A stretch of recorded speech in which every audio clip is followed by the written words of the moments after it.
မင်္ဂလာပါသားတို့သမီးတို့ရေဆရာမဒီနေ့သင်ပေးခြင်းနဲ့ရှင်းပြပေးခြင်းတဲ့အကြောင်းအရာလေးကတော့ Olympic Maths ဟုတ်လား Olympic Maths ဆိုတာကသားတို့သမီးတို့ရဲ့ဉာဏ်ရည်ဉာဏ်သွေးတွေပိုပြီးထက်မြက်အောင်နော်တွေ့တဲ့ပု္ပ္ပစာတွေမှန်များမှန်ကန်အောင်အရေးချင်းများအချင်းတွေပိုပြီးမြင့်မှတ်အောင်နောက်တစ်ခါကျောင်းကျောင်းတင်ရုံကတင်ချာတွေကိုလွယ်လွယ်ကူကူချော့ချော့မွေ့မွေ့တွက်နိုင်အောင်ပု္ပ္ပစာလှည့်တာတွေပါလေအားလုံးဖြည့်ဆို့နိုင်အောင်အတွက်အများကြီးထောက်ကူပေးမဲ့ Maths ဘာသာရဲ့တစ်ခုပါဟလာအဲ့ဒီတင်ချာ Olympic Maths တွေကိုလေ့လာထားမယ်တင်ယူထားမယ်အဲ့ဘာသာတဲ့တင်ယူထားမယ်ဆိုလို့ရှိရင်ကျောင်းသင်ခန်းစာတင်ချာဘာသာ easy going ဖြစ်သွားပြီအရန်လွယ်လွယ်ကူတက်နိုင်သွားမယ် Olympic ပွဲမှာဝင်ပြရမယ်ဆိုရင်လည်းစုတွေအများကြီးရနိုင်မယ်အဲ့တော့ဒီ Olympic Maths ဆိုတာကသားတို့သမီးတို့အနေနဲ့မဖြစ်မဲ့နေလေ့လာသင်ယူရမယ်ဘာသာရဲ့တစ်ခုဖြစ်တယ်လို့ဆရာမပြောချင်ပါတယ်အဲ့တော့ကျတော့ဆရာမကအားတို့သမီးတို့ကလေးတို့အရန်အလွယ်ကူဆုံးလေးနဲ့သင်ပေးသွားမယ် game လေးနဲ့သင်ပေးသွားမယ်သားတို့သမီးတို့အာယုံဆုစိုက်ပြီးနားထောင်လိုက်မယ်လိုက်ပြီးတော့လုပ်ကြည့်မယ်ကွက်လက်လေးဖြည့်ကြည့်မယ်မိကွန်းလေးဖြည့်ကြည့်မယ်ဆိုရင် Olympic Maths က easy going ဖြစ်တာโอเคအဲ့ဆိုရင်ဆရာမနဲ့တူတက်ကြည့်အောင်လေ့လာကြအောင်ဒီနေ့ဆရာမလေ့လာဖို့ရှာထားတဲ့ပိုင်းလေးကတော့ number problem ဟလာ number problem ဆိုတာကကဏ္ဍလေးတွေကိုပေါင်းတဲ့ကဏ္ဍတစ်ခုနဲ့တစ်ခုကွက်လက်လေးတွေဖြည့်တယ်လွယ်လေးဒီမှာကြည့်မယ်ဒါတို့တင်မျိုးကဏ္ဍလေးကိုကြည့်ရမလားကြည့်လိုက်ဆရာမခုကဏ္ဍလေးပဲတင်အောင်မယ်နော်ဘာလဲဆိုတော့0 1 2 3 4 5 6 7 8 9အဲ့ထိပဲ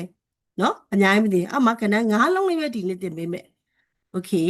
အဲ့တော့ဒီမှာကြည့်လိုက်1ကိုဘာနဲ့ဘောင်းလုပ်လဲဆိုတော့0နဲ့1နဲ့โอเคဒါလေးတစ်ခုသိသွားတယ်နောက်ခုနံပါတ်2ဟုတ်ပြီ2ဆိုတဲ့ခဏလေးရဖို့ဆရာမတို့ဘာလို့လဲကြည့်မယ်2ရဖို့ဒီမှာအောက်မှာခဏလေးတစ်လုံးပေးထားရ1အဲ့ဆိုရင်အပေါ်ကွက်လက်လေးမှာဘာဖြစ်မလဲအဲ့တော့2ရဖို့အတွက်2ဆိုတဲ့ကဏ္ဍလေးရဖို့အတွက်ဒီမှာ1တစ်လုံးရှိနေပြီနောက်ထပ်ဘာလို့မလဲ1 โอเคအဲ့ဆိုဒီကွက်လက်လေးမှာ1လို့ဖြည့်လိုက်မယ်လွယ်နော်ဟုတ်ပြီနောက်တစ်ခုသွားကြည့်မယ်အော်ဒီမှာじゃသူကပုံစံလေးတစ်မျိုးလေးဒီမှာ1ဆိုတဲ့ကဏ္ဍလေးတစ်လုံးရယ်2ဆိုတဲ့ကဏ္ဍလေးတစ်ရယ်နော်နံပါတ်လေးတစ်ခုရှိနေပြီအဲ့တော့ဒီနှစ်ခုပေါင်းလိုက်ရင်ဘာဖြစ်မလဲစဉ်းစားကြည့်လိုက်မှန်တော့ပေါ့1နဲ့2နဲ့ပေါင်းရင်3 okay ဆရာမဆက်သွားကြည့်မယ်နော်ဟုတ်ပြီဒီမှာကွက်လက်လေးဟလာဒီကွက်လက်လေးကိုဆရာမဖြည့်ကြည့်မယ်အဲ့တော့1 3